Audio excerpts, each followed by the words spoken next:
Tapi kadang-kadang Ibu juga suka mengkritik atau Iya. mungkin Pak Ganjar suka bertanya saran dari Ibu, itu biasanya apa aja sih Bu? yang Ya dibahas? biasanya ya terkadang kalau pas ke masyarakat atau pas apa biasanya ini ada masukan dari masyarakat terkait saya jalan gitu ya, atau misalnya kayak PBDB kalau sekarang itu saya sampaikan kok ini sistemnya sekarang seperti ini misalnya gitu loh Mbak, kayak dulu misalnya sistem zonasi ini pada pusing gitu Mbak.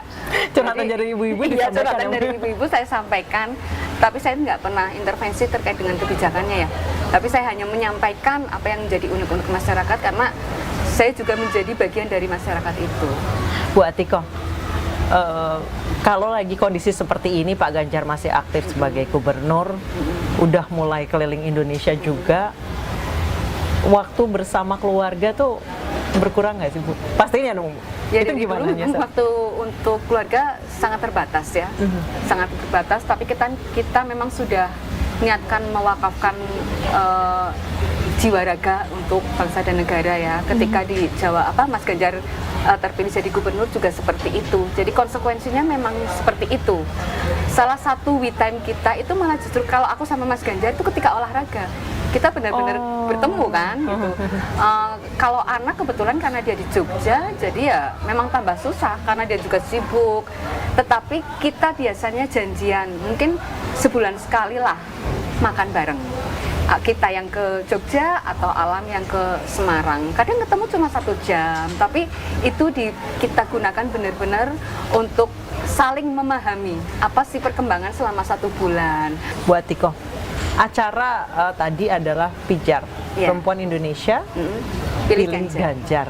Itu nanti rencana ke depannya kegiatannya akan ada apa aja? Ya, tadi sudah sempat diskusi juga dengan teman-teman, ada yang memberikan ide mau tentang penanganan stunting, kemudian ada yang berkaitan dengan sosial ya, UMKM. Banyak sekali teman-teman Pijar itu yang bergerak di sektor UMKM. Ada Kria, ada ini produk dari teman Pijar, dari Flores tadi saya beli ini, kemudian makanan, batik. Itu karena kalau kita melihat, kalau kita mau penanggulangan kemiskinan, pemberantasan kemiskinan, UMKM itu menjadi tonggak kita, menjadi foundation kita, menjadi daya ungkit kita untuk bisa memberdayakan masyarakat, khususnya ibu-ibu, karena ibu-ibu itu luar biasa tangguh. Selama pandemi itu kita bisa melihat bagaimana survivalnya mereka. Berbicara soal UMKM dan pandemi, Pak Ganjar juga sempat melakukan beberapa inovasi pada saat mulai pandemi. Hampir seluruh sektor ini meredup, UMKM justru berjaya. Banyak yang kemudian tumbuh UMKM baru. Sejauh ini Ibu melihatnya seperti apa sih Bu? Dan sekarang kan kebanyakan tadi Bu Atiko bilang bahwa yang berjaya di UMKM adalah ibu-ibu. Respon Ibu bagaimana? Karena ibu-ibu tuh kan memiliki ketelatenan, kemudian koneksinya itu banyak loh. Misalnya dia punya komunitas ibu-ibu anak anak-anak sekolah, ibu-ibu pengajian. Jadi komunitasnya itu banyak, ibu-ibu arisan. Ini adalah captive market. Kemudian kalau mereka diberi edukasi masalah digital marketing ya, nanti mereka bisa merambah ke dunia marketing untuk digital. Mereka memang yang perlu kita dampingi dari sisi salah satunya itu teknologi kalau untuk ibu-ibu. Tetapi kalau dari sisi semangat, kemampuan untuk belajar itu luar biasa sekali. Bu Atiko bekerja juga, mendampingi Pak Ganjar juga. Mengurus, tadi Ibu sempat bilang bahwa saya bebas tugaskan Pak Ganjar dari masalah rumah tangga. Ibu bagi waktunya gimana? Saya sih biasanya marah-marah terus. Saya kebetulan udah tahun lalu sudah resign ya. Kayaknya saatnya saya benar-benar untuk fokus mensupport Mas Ganjar. Jadi memang karena usia saya juga sudah memenuhi, karena sudah 50 tahun, jadi sekarang kan 52 ya, jadi bisa untuk resign. Kemudian kalau membagi waktu, memang skala prioritas. skala prioritas saya berusaha misalnya keluar kota yang benar-benar penting. Kalau yang nggak penting diwakilkan saja ya. Kalau yang benar-benar prioritas ya. Kemudian yang dampingi Mas Ganjar juga seperti itu. Mana yang harus saya dampingi, mana yang tidak perlu. Kan ada yang tidak perlu. Iya. Kayak rapat dengan DPRD kan malah nggak boleh Iya, gitu. iya, iya. Misalnya ke masyarakat biasanya saya dampingi itu. Kemudian kalau ada beberapa kegiatan yang bentrok, ini nanti saya kalkulasi sendiri. Ini positifnya apa, ini positifnya apa, nanti saya timbang-timbang, saya pilih yang mana, nanti konsultasi ke Mas Ganjar. Apakah saya perlu mendampingi Mas Ganjar, atau saya ke acara saya sendiri seperti sekarang, Iya. atau saya dampingi anak, ketika anak mungkin ada kegiatan yang lain. Itu Mbak. Itu dikalkulasi, Bu? Kalkulasi Wow. secara ini ya. Iya. Untuk ya kan kalau dari sisi teori misalnya ada alternatif Iya. kebijakan. Nah, nanti Luar biasa, Ibu. analisa SWOT. Analisa SWOT di otak aja sih. Oh, saya milihnya yang ini seperti itu.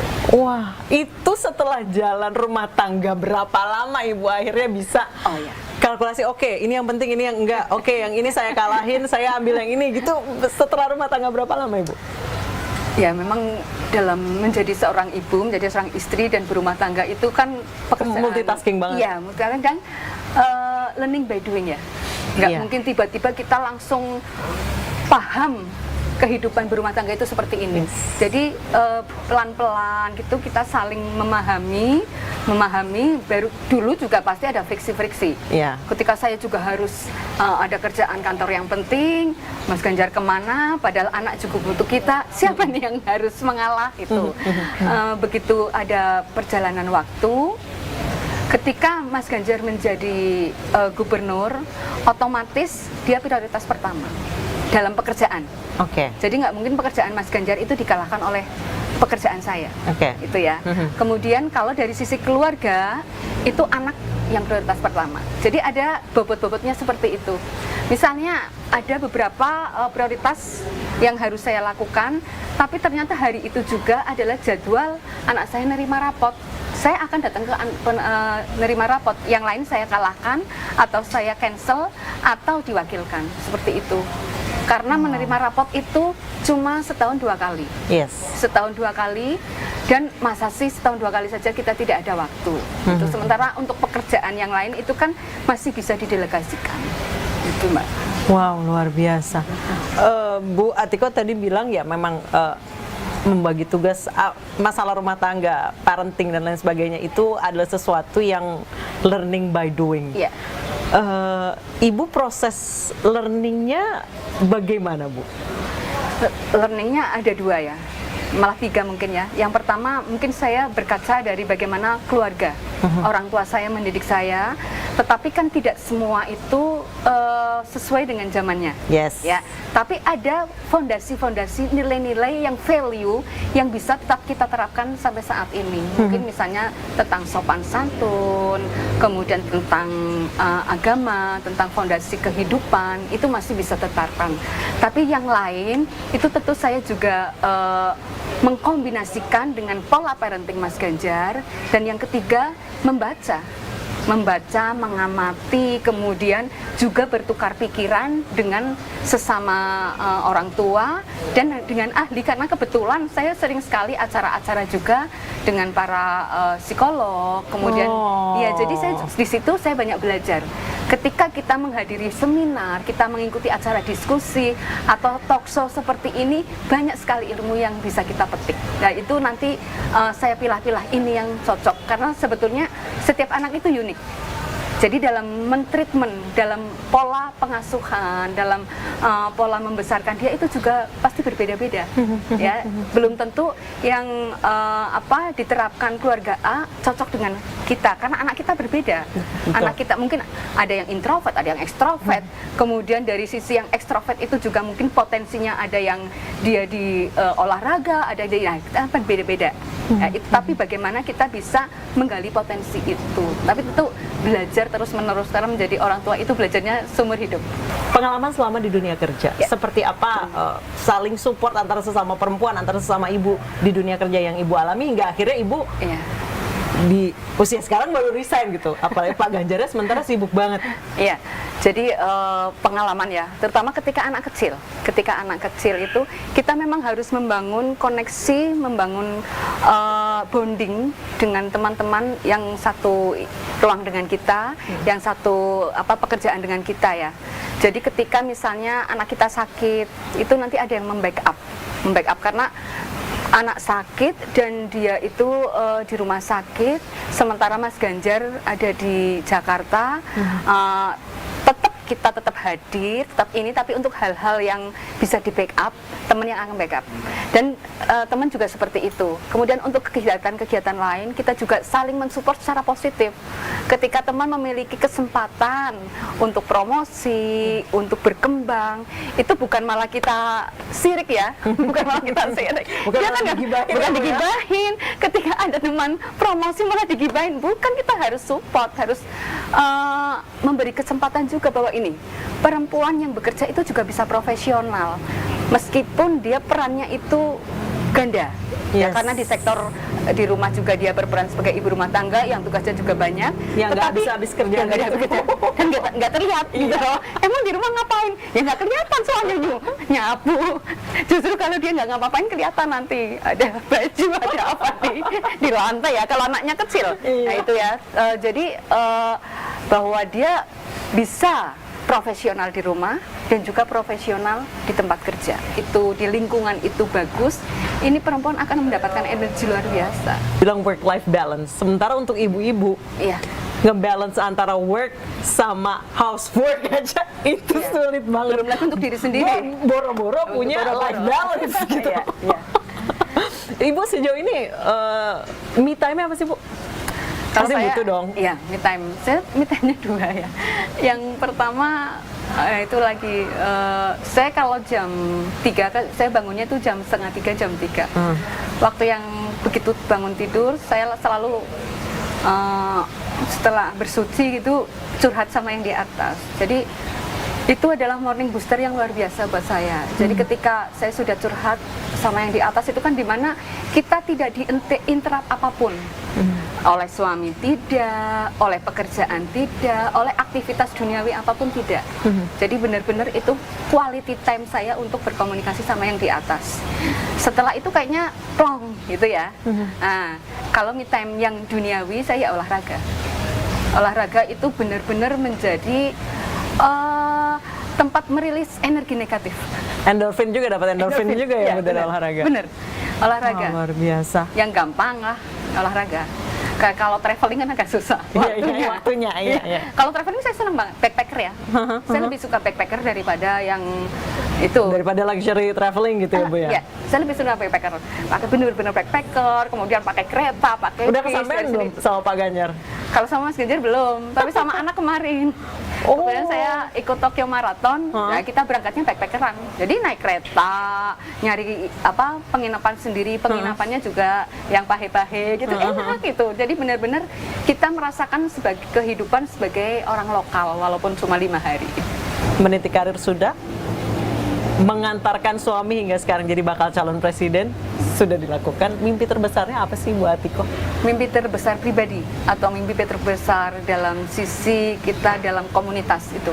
Dua-duanya boleh. Oh, ya. Mimpi seorang Siti Atiko itu apa?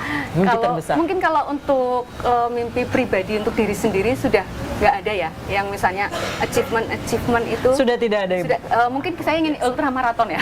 Oh ya, masih ada itu. Ingin ikut ultramaraton karena ultramaraton itu banyak biasanya untuk charity. Dan kalau dari sisi berumah tangga tentu ingin melihat anak ya, anak bisa mandiri seperti itu. Dan kalau sebagai istri bisa mengantarkan Mas Ganjar untuk mencapai cita-cita, untuk bisa hajat dia itu bisa tercapai itu, Mbak. Tapi kalau untuk diri sendiri sudah selesai. Sudah selesai. Wah, luar biasa. Saya sampai terpana.